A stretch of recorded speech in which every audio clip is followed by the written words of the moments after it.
Alrighty, folks. Can you hear me okay? Testing 1, 2, 3. Welcome in to an episode of Good Morning NASDAQ. I am here with Dom. Just joined me.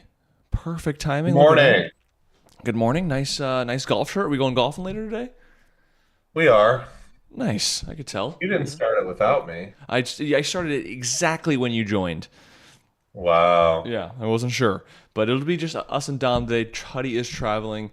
But yeah, if you already saw a few comments in the chat, as always, we start a little bit later on Wednesdays, around 9:15 and some change, because today we're going to go over our potential trades for the day, and then actually try to execute said trades for the first 15, 20, 25 minutes of the market open. Usually on other days we're doing gappers and so forth, and we'll go over maybe a gapper today or two because there is one out there. But other than that, good morning, chat. Good morning, Dom. As always, make sure to like and subscribe. And let's jump right in. Do you want to kick us off, Dom, with what you're watching, what you're looking at? I'm still getting set up. You go Okay, ahead and start. I'll get us started. Um, as always, I feel like I'm getting older, and as I get older, I just don't remember my watch list. I actually have to look over it and double check. Well, honestly, I kind of started doing that because not to go off tangent, but process-wise, like I'll make my watch list the night before, and then I come into today checking my watch list of like, okay, what's gapping up, what's gapping down, what's even setting up that I want to see in the watch list. So my watch list isn't really that big. The first one I really was looking forward to today was NEGG. I really liked this extended look after kind of basing in the high 20s. Kind of wish I wasn't watching this closer. I would have loved to have longed over this like low 30s level before the run actually got started, whether it be here or actually over the previous bounce high in the high 30s. Either way, it was a good run. Technically just barely broke out over like the 55s, 56s. I was hoping it was going to gap up and either A, run one more day, or gap up, try to, and then fail, and then we have a red day down to where it currently is right now. So we're gapping down 20%. There's no short for me here. I would like to cover here, not enter here. And so, unfortunately, unless I was early pre-market on the intraday chart, there's just no chance I would be short this. Maybe there's a chance there's a bounce or a spike like up to 53, 54. But that's really as low as I'll go. So we'll see. Obviously, it's going to have a red day nonetheless, unless there's a squeeze from hell back to 60s plus, but it's unlikely. But kind of repeating itself from last run in mid-July, although this one, again, didn't gap down as much and gave you the flush out the open, which is, again, if you're a short seller, it's preferably what you'd want. I am short open as well from yesterday. I got short pre-market right before the open yesterday at around like what's my average? 226. And so it faded, and the whole idea was that I was looking for a breakdown under the 220s and then also looking for a breakdown under 205. We did both. And so currently today we are sitting just under 205 at 202 by 203. I would love another red day to 180, 160, maybe even 150 if it gets ugly. I don't know if it'll do 150, but my goal is kind of 150 if I could be perfect. And so maybe a sell off today, maybe a sell off tomorrow, and then we get down into the mid ones where I can cover the rest of my shares. But we'll see. I'm risking yesterday's highs at this point, so if it did bounce and stop me out over 229, then so be it. I'll accept my fate there. Other than that, we do have BGLC as a gapper. Kind of on that market, it's gapping up 80%, which is good. If it were to drop anymore down to like the low sevens by open, I probably will avoid it. I kind of wanted to keep this little bit of range. It does happen to spike and drop. It has a history of that. Before it just craps itself or before it actually pulls back heavily, it actually gives us a good spike. So I'm really not in a rush to short this. I'm not in a rush to short any of them if you watch enough live streams, but this one I'm keeping a little bit more of a mental note that this can spike first and then fade. Two last things I'm kind of keeping an eye on for. TMC is one stock that I was long quite a bit. I gave it a few tries up in here for an $8 breakout. It just couldn't do it, and we actually just died. Yes, we've had 3 red days from 8 to 7 or 8 to 6s now. But something, well, I'll tell you what that something is. Let me just pull up the chart. If I pull up TMC, it has held the 20-day moving average since literally it's run up near 2 or down near 2 since April. And so this isn't necessarily a setup I'm this is the first time I'm looking or watching this setup, but there is a trend that I've seen before and have learned other traders do trade, or when it loses the 20 for the first time in a very long time, it can have quite a big ugly sell off. And so I'm kind of intrigued and interested to watch this thing today. If it can sell off to like 6, I know it would be super sold off, but again, it's not the first time I've seen this happen. So I might actually try to give it a whirl and trade it today. We'll see. I don't like that it's gapping down. I feel like I'm chasing already, but nonetheless, it's a learning experience whether I take it or not. So watching that, and then last thing but not least is the FOMC. Again, if you've been watching any of our weekly recap videos or our weekly watch lists, I'm constantly bringing up the indexes because we've just been on such a tear of a bounce and a move to new highs that eventually we are due for a healthy correction. Nothing I would short, nothing I would look to time, but it's just a matter of if it's when.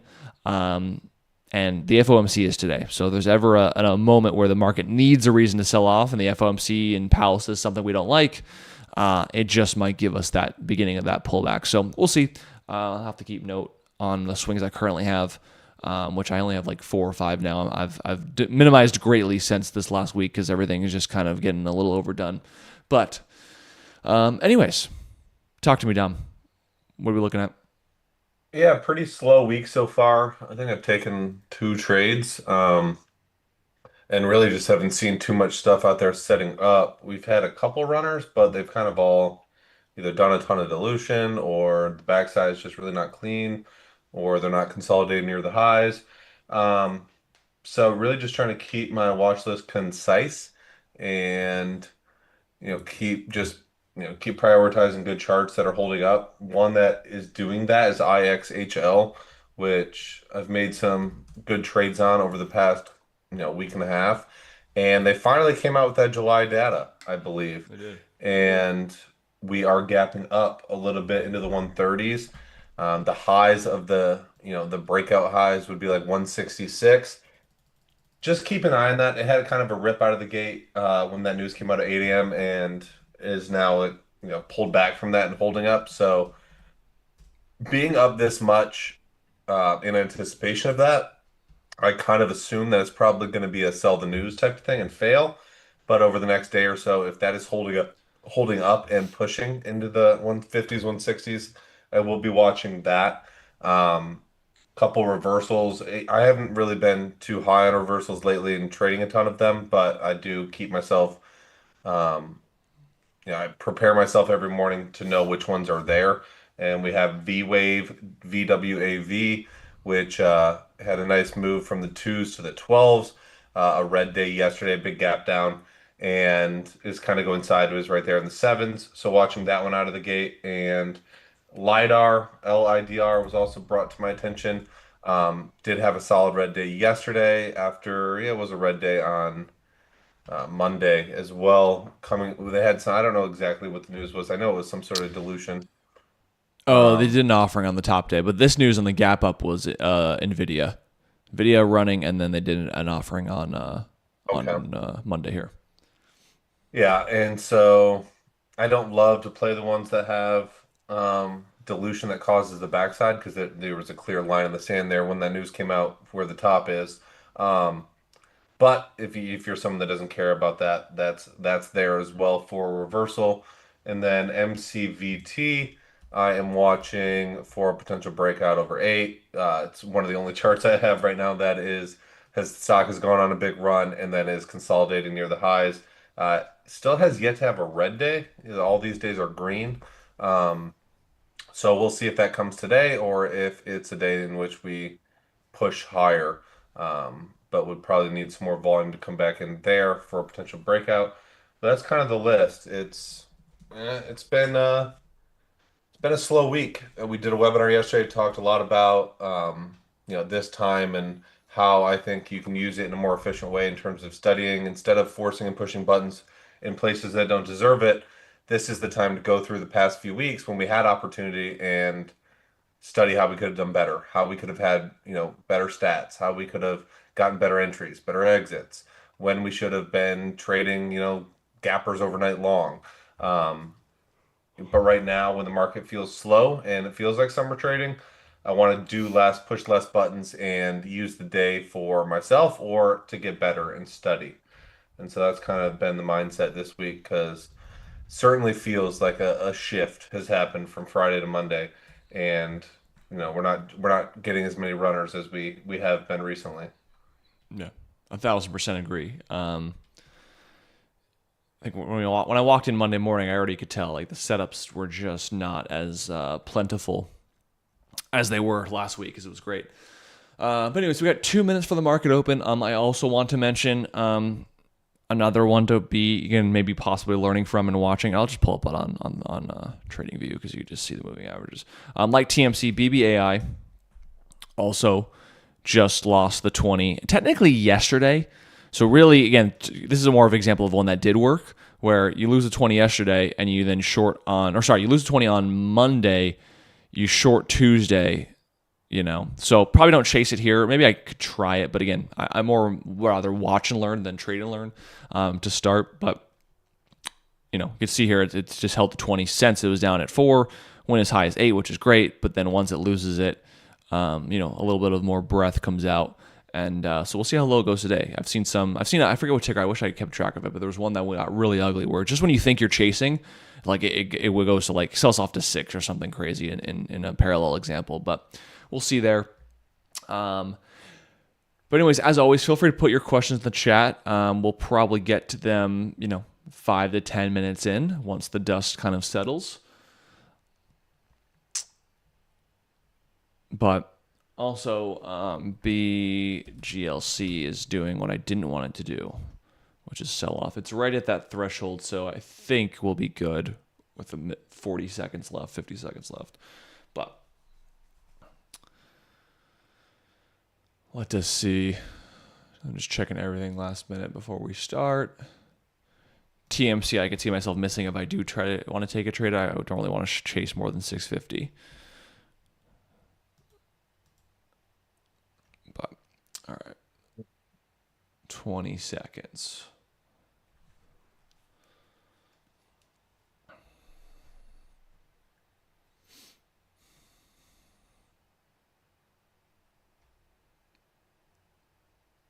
Ten, 9, 8. Doing a countdown. 5, 4, 3, 2, 1, and we're open. Ding, ding, ding, ding, ding.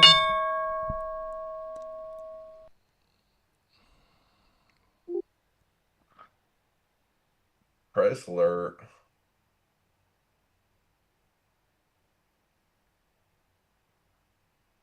Did you see AT&F the other day? Was like halted at like 358 and then didn't unhalt until like the open of the next day. Wow, no, I did not. Oh my god, It's a kind of ruins it. biotech that tried doing the treasury stuff.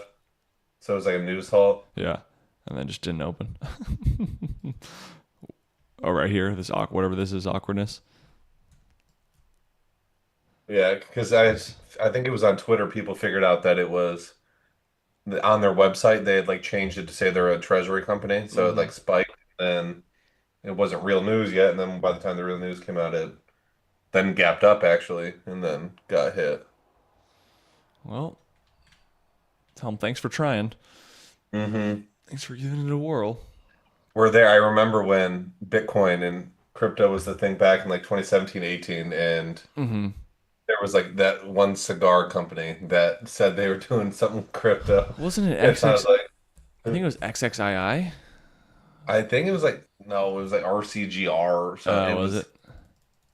because it had cigar in the name, but it was like everyone was just mentioning blockchain or like crypto in their PRs. And it's like, as Yeah, we get older, freaking. it's funny to see it over and over. The treasury companies weren't even like a thing. Like you couldn't even create up the idea of treasury company. It was just like just get associated with blockchain. You know. It was just throw in a PR. Yep. Yeah, yeah. It was like we don't have to buy Ethereum. We just needed to say we're getting into blockchain.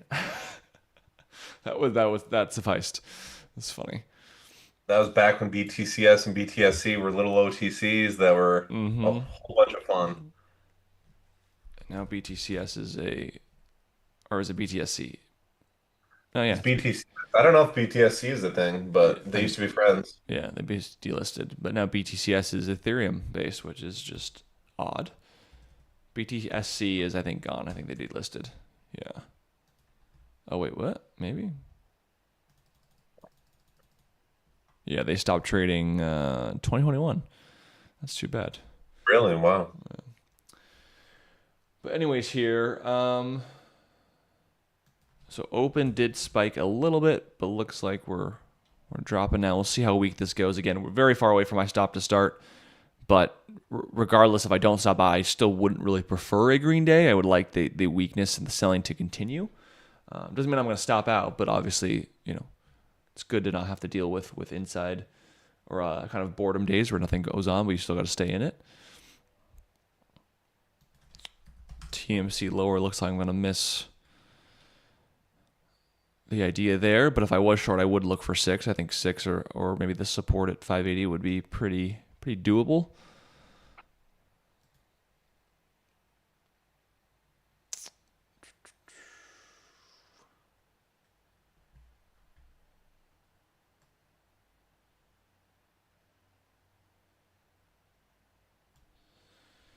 BGLC is now spiking. See if it can break the high day convincingly.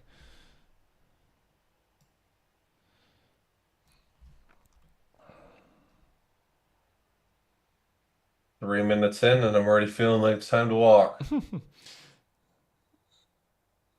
Not a ton going on.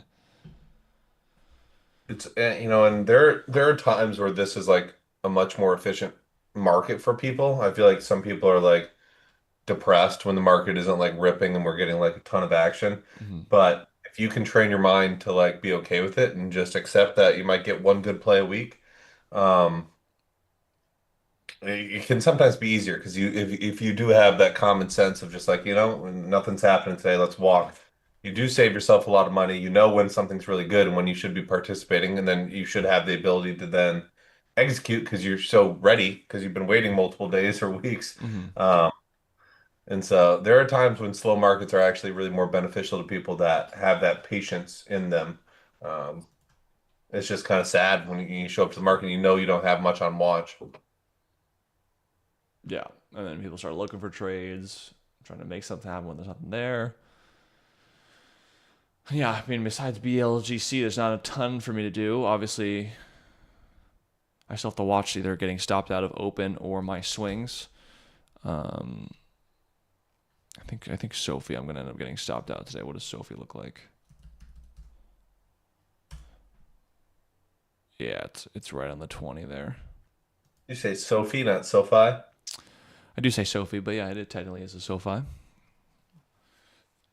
Got looked great SoFi on earnings, then Stadium? got crushed on earnings. But BGLC halted, doing its thing, running first. Which if I was a betting man or aggressive, I should have probably longed it, but it's not really a play there. It's more of just a guessing based on previous history, which isn't always, super accurate. Why is my dash chart not loading this candle though? What's wrong with this thing? If I go to like a 2 minute, there we go. That shows that. Why does the 1 minute not? The 1 minute just doesn't exist for this candle. Oh, there we go. Took a bit to load, but all right. Let me take a look at I some longed questions. LIDR just there. What's it? I longed LIDR at L 327. Um, lighter. I missed V wave. That kind of happened right before we talked about both these, but I just really don't. I mean, and this is me getting particular because the pattern hasn't been great, but it's also like if you just pull up like a 2-day chart and you look at yesterday and today, like we're below pretty much all the support and resistance from yesterday. Um, Yeah. and that's me being too particular because now like we'd have to break 8 to push into 9 or 10, but theoretically supposed to be there as well. And 690 risking 650, but I'm not. So we'll see if that trends. If it pulls back, I might, but I am in lighter. We're action packed this morning. Got a play on our hands. I already have my stop and I was expecting to just get stopped immediately. Oh, on LIDR. I'm used to that on reversals and just in this market. Like you either it works or it doesn't. Right. It's just funny when you can feel like as we've been trading longer, like the air come out of the market for us. Like Mm-hmm.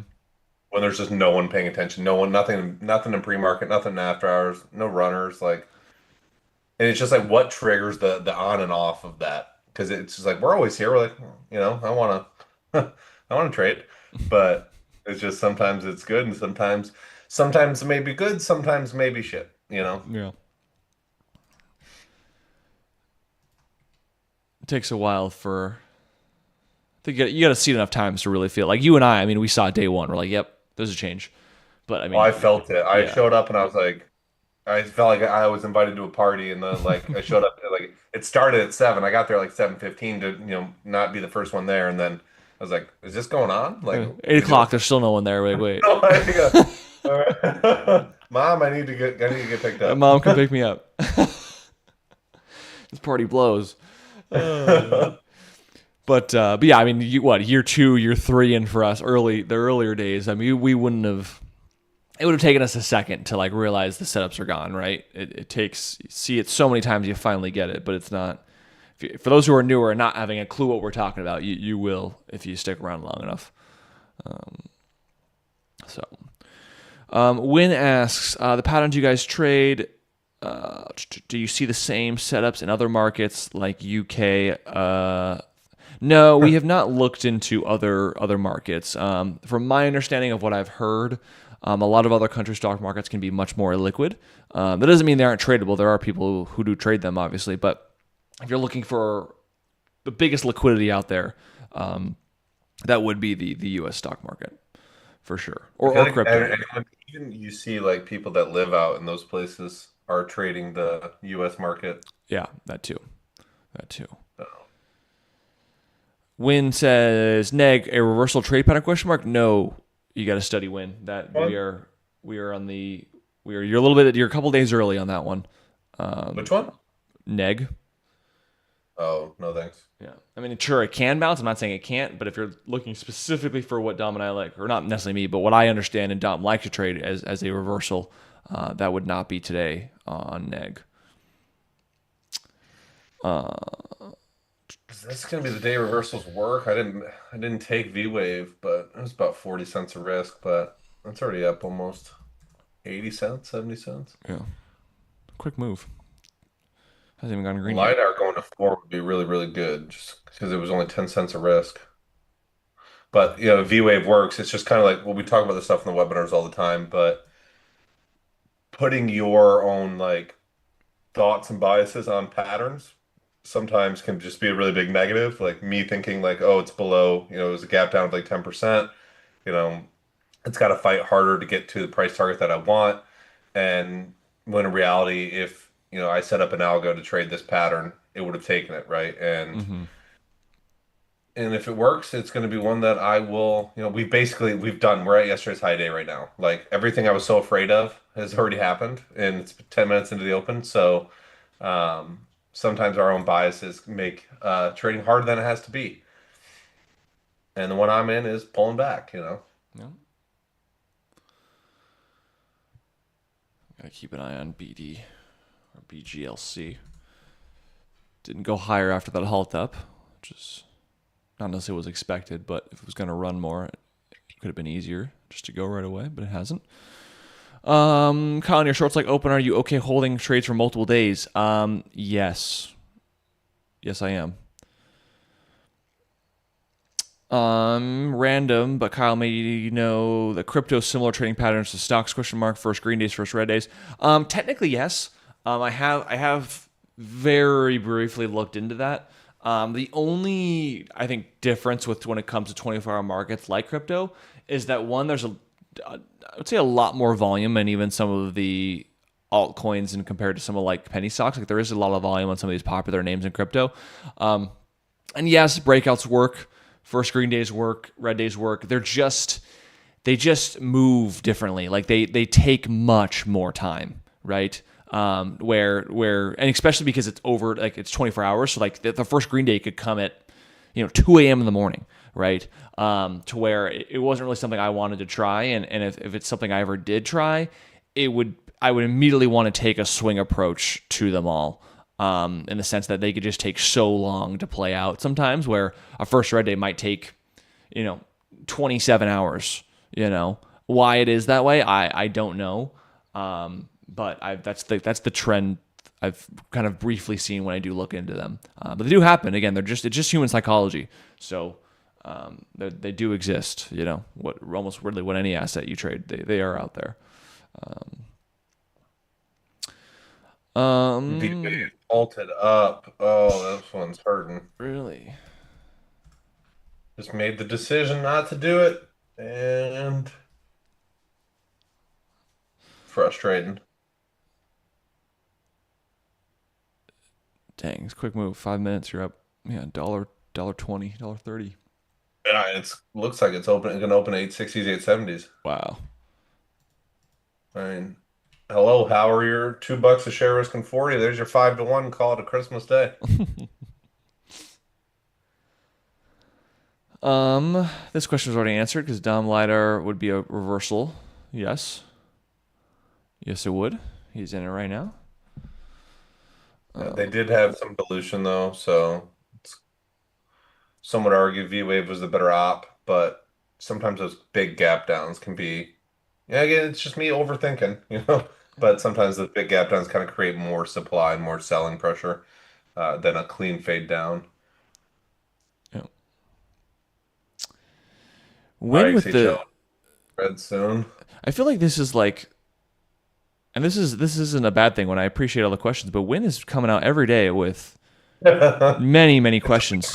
Yeah, to the point where when you're asking the same like, you just asked is LiDAR a reversal, and then you asked what's the pattern on LiDAR. I mean, you answered your question with the first question. LiDAR is the reversal. That is exactly what it is.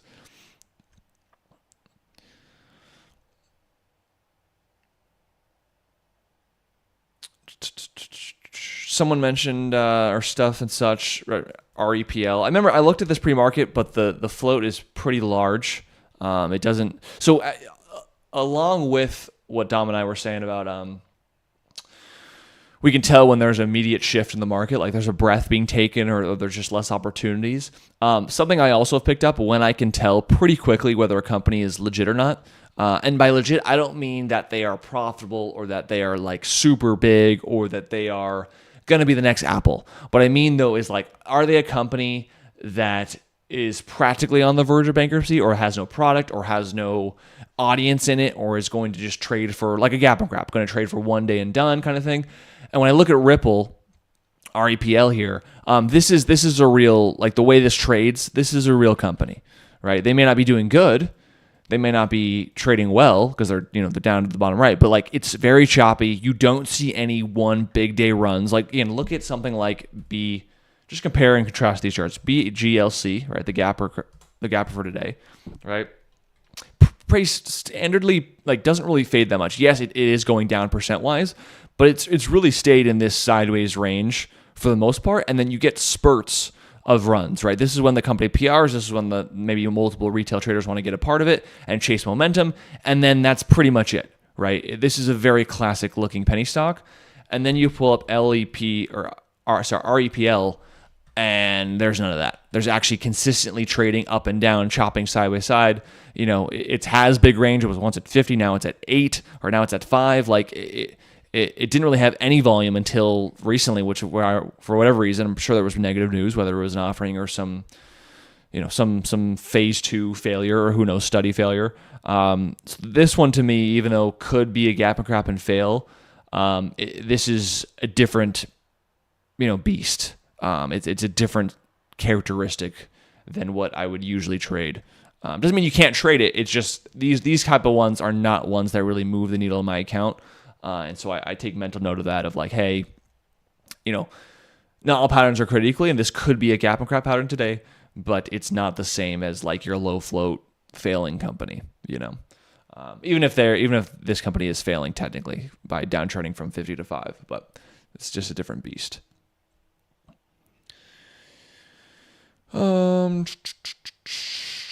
Dom, it seems you have no problem buying a reversal when it's still red in the day. Why don't you wait for red-green for more confirmation?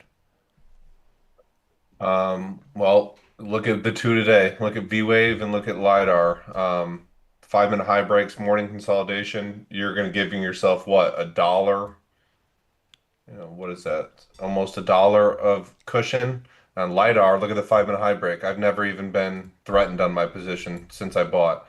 Um, through the data, it just shows that it doesn't matter as much. Once these work, they start to work really well, and I want the best risk reward possible.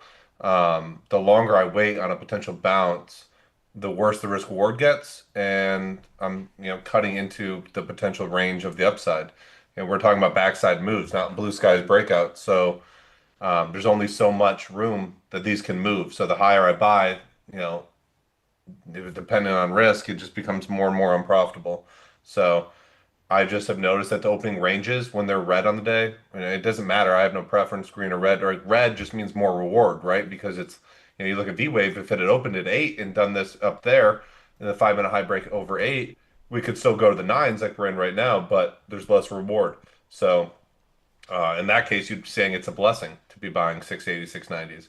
Um, yeah, it's just the data doesn't show that it matters. It's just when they want to run, they're going to run. And um, that opening consolidation, opening range is what matters, not green or red on the day for these backside moves. And V Wave, I would be thrilled as a pickle to be selling here in the nines. If that would have been it. 950 would have been ultimate price target, but like nines, I'd have happily been most of the way out. So we'll see if that bleeds into LiDAR. LiDAR actually, it's weird because it's like, and this is how we always kind of like, we never fight about it or debate it, but like, um, what was I gonna say? Grading plays, right? Like you might look at V-Wave and go, that's the better one. Look at how much it's running. Where I look at it and go, there's 40 cents of risk there. So like what, around 7 to 9, $2 a share, maybe 5 to 1 there, which is really great, which is great. But LiDAR, if it goes to like 4, there's only ten cents a share risk there, 325 down to 315. If that goes to 4, that's about 75 cents of reward and 10 cents of risk. That's actually, I know it doesn't seem like because it wouldn't be that big of a move, but that's kind of how I grade. And so we'll see if LiDAR works. It's kind of crappy right now, but congrats to V waivers. V waivers. Waivers. But yeah, it's a classic example of like it's the trade off of win rate to risk reward. Dom's saying he'd rather take the better risk reward trade because again his data shows that it doesn't really affect the win rate. So even though the question is about confirmation of red green, what I'm hearing, if I'm hearing correctly, Dom, is that what you found is that red green doesn't actually change much of the win rate, but you're giving up a ton of the risk reward by waiting to buy up there versus buy down here on the 5 minute versus the red green move. Which I understand why the question is being asked because there are times, especially on like first red days for me, like first red days and red green moves are definitely a big confirmation factor for sure. Now but this scenario can be the same. A perfect example is was open back in on the red day here, right? For anyone who shorted a red green here, waiting for confirmation was arguably too late. Your risk reward was shot, but if you shorted up here in like the high threes, your risk reward was way better. So there is still examples, but not every scenario is exactly the same. You have to kind of give it its nuance per scenario or per ticker.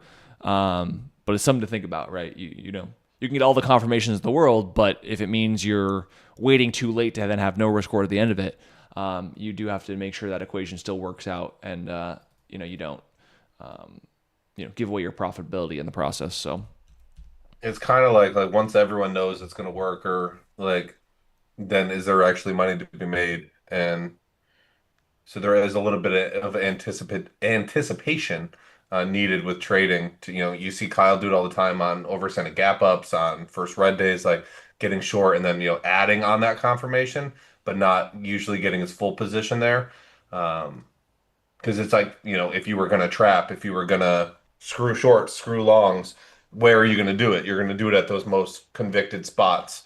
The massive resistance, massive support, massive psychological levels. So it's one of those things you have to find an entry style that fits you.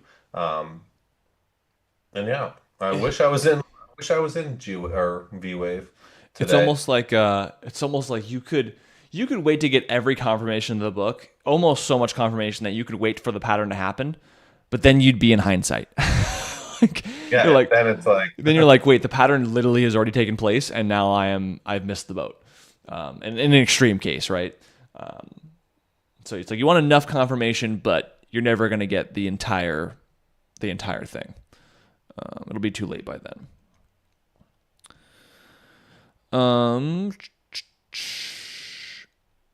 What are your go-to top 5 trading patterns? That's a good question. My number one is first red days. That's by far the number one. What's after that though would be a tough question to answer, because there's what I think is a good trading pattern long term, and then there's maybe top 2 or 3 for me that are technically most profitable, but I'm not happy about it. So like I don't know where it is, but I definitely know top 5. In the top 5, maybe it's the 5th or 4th. It's definitely not 2nd or 3rd, but the top 5. One of them is China liquidations. But again, if you know how China liquidations work, you know why I hate the fact that I'm even putting that in the top 5, because that's not top 5 that I like. That's not top 5 that I want to continue to trade or be a part of. But I have to admit that when I really was aggressive with them in 2022, I did make hundreds of thousands of dollars. That I gloss over that. Yeah, I did make lots of money. The negative memories totally outweigh the hundreds of Exactly. It thousands. feels like I've But left them losing because I could have, right? There were many times I was staring down the bullet or the chamber of a gun, shorting some of these things, and I survived due to either luck or just pure, position sizing for me to survive. But like in another universe, I wouldn't be here.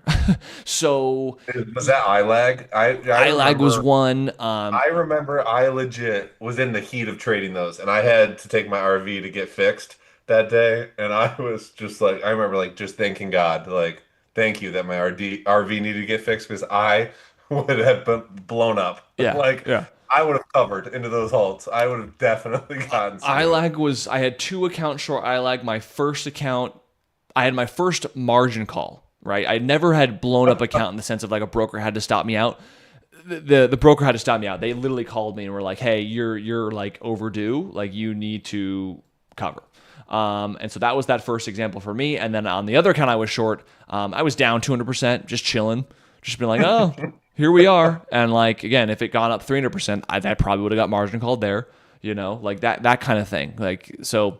Yes, can I look back at my stats and be like, yes, I did make. I think I have to check, but actually, I'll let you know right now. Let's just go back. I have it.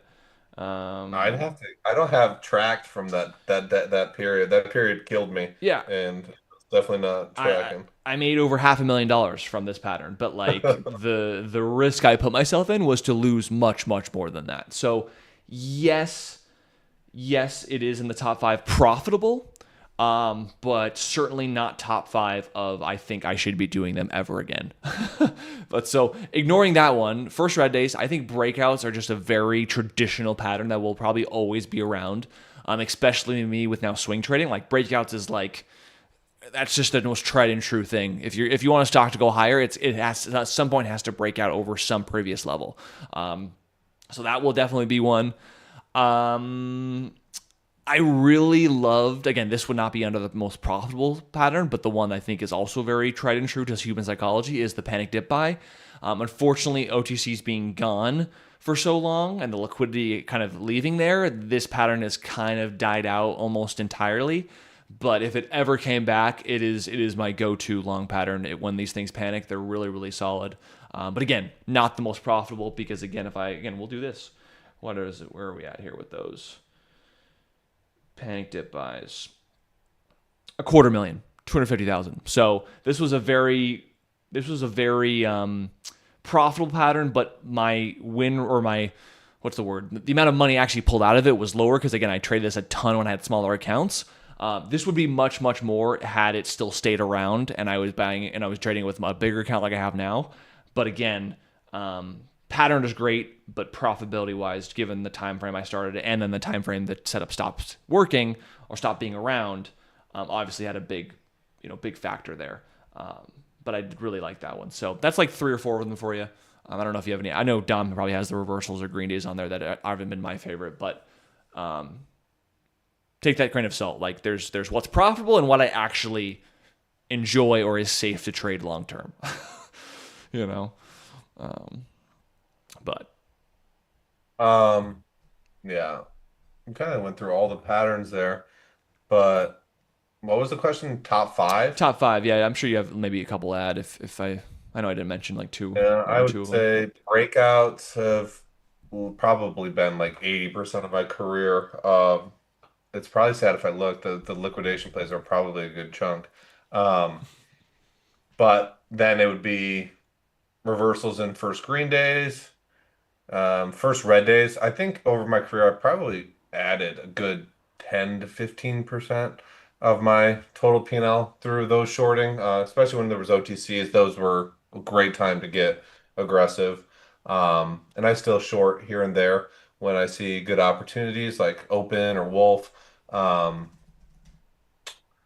Probably would be panic dip buys, like you mentioned as well. Just if we're talking about like patterns that you trade consistently, that was a big part of my game from 2016 to 2020.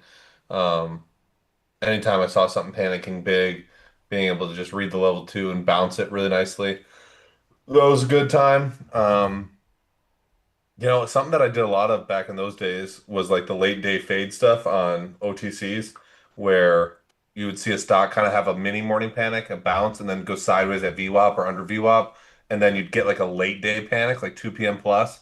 That's something I spent a lot of time. I got super aggressive on those type of plays. Um, but yeah, I don't have that many patterns. There's not even five that I trade most weeks. So it really is just about finding that one or two that you really, really like and trying to milk it as long as you can. There we go. All right, last couple questions, and as I'm trying to learn the chat, I'll let you guys know in a second here. I did get short BGLC as we were answering that question there. 1 second. Pull it up here. BGLC. Did get short in that crack. I like that lower low there. Chased a little bit. The low was like what 740s. I got short 730, so 10 cents of a chase. Not a big deal, but we'll see. Hopefully this fades back down. Sub 6 would be nice. But anyways, let's do one more question, then we'll get on out of here.